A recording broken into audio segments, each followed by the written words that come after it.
Hello friends. आज हम इस वाले वीडियो में मिसेस वेक्टर फूड के बारे में डिस्कस करेंगे। ठीक है। मिसेस वेक्टर फूड देखो तो इनका जो बिजनेस मॉडल है वो जनरली ये जो इनका जो बिस्किट सेगमेंट होता है ना, बिस्किट और बेकरी प्रोडक्ट, उसको ये कंपनी मैन्युफैक्चरिंग करती है। ये देखो तो इसके साथ साथ कंपनी जो है दो मेजर ब्रांड्स को ऑपरेट्स करती है, जिनमें पहला है क्रेमिका है एंड दूसरा इंग्लिश ओवन है। क्रेमिका में देखोगे तो जो इनके बिस्किट वाले से जो क्रेमिका में जो है कंपनी बिस्किट, बेकरी, क्रैकर्स, ये सब जो है कंपनी मैन्युफैक्चरिंग करती है।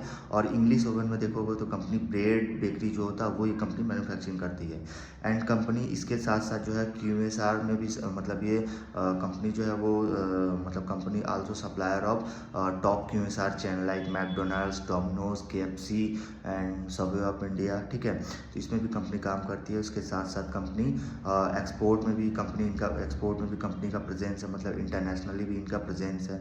देखोगे तो इनका जो डिस्ट्रीब्यूटिंग एक्चुअली इनका जो ब्रांड है ना, मतलब इनका जो ब्रांड है वो देखोगे 70+ कंट्री में जो है, जैसे अमेरिका हो गया, यूरोप हो गया, अफ्रीका हो गया, इन सारे कंट्री में जो है इनका प्रेजेंस है।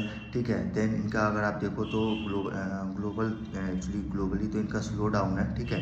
क्योंकि इनका अगर आप रिजल्ट वगैरह देखोगे ना तो काफ़ी स्लो है, क्योंकि इनका रिजल्ट जो पहले जो है वो 20-25% से ग्रो करता था, लेकिन अभी जो देखोगे तो वो आई थिंक 15-17% से जो है कंपनी ग्रो कर रहा है। 15-17% से कंपनी ग्रो करने की वजह से देखोगे अभी तक उनका जो स्टॉक का जो प्राइस है वहीं का वहीं है। क्योंकि अभी आप सिर्फ Q3 में अगर आप इनका रिजल्ट वगैरह देखोगे तो आई थिंक इनका रिजल्ट 9% से कंपनी रेवेन्यू ग्रो कर रहा है। 9%, मतलब 9% से रेवेन्यू ग्रो कर रहा है, क्रॉस प्रॉफिट 8% से ग्रो कर रहा है, एबिटा 11% से ग्रो कर रहा है।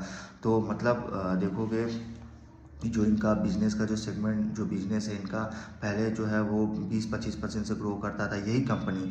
तो उस समय जो इसका स्टॉक जो है काफ़ी अच्छा चलता था, काफ़ी अच्छा पैसा बना के दिया। बट आस्ते आस्ते देखो तो इसका जो ग्रोथ है वो स्लो डाउन होता चला गया, मतलब 20 से 25% से आस्ते आस्ते 20 आया, 20 से जो है वो गाइडेंस रिड्यूस होकर 18, देन 15, देन 12, देन अभी 10 आ गया। ठीक है। एंड अभी आप Q3 में देखोगे ना तो 10 से भी कम 8.4% से कंपनी जो है ग्रो किया है। ठीक है। तो इनका प्रेजेंस जो है वो इंटरनेशनल भी इनका प्रेजेंस है, और यहाँ तो ये कंपनी काम करती ही है। तो इसके साथ साथ देखो तो कंपनी का जो QSR में जो है वो QSR चेन में भी इनका जो है वो सप्लायर है। ठीक है। तो इस कंपनी में देखो तो इनका अगर आप बेकरी वाला सेगमेंट देखोगे ना तो बेकरी वाला सेगमेंट में देखोगे जो Q3 FY26 में जो है वो 198 करोड़ का जो है वो रेवेन्यू कंट्रीब्यूट किया है।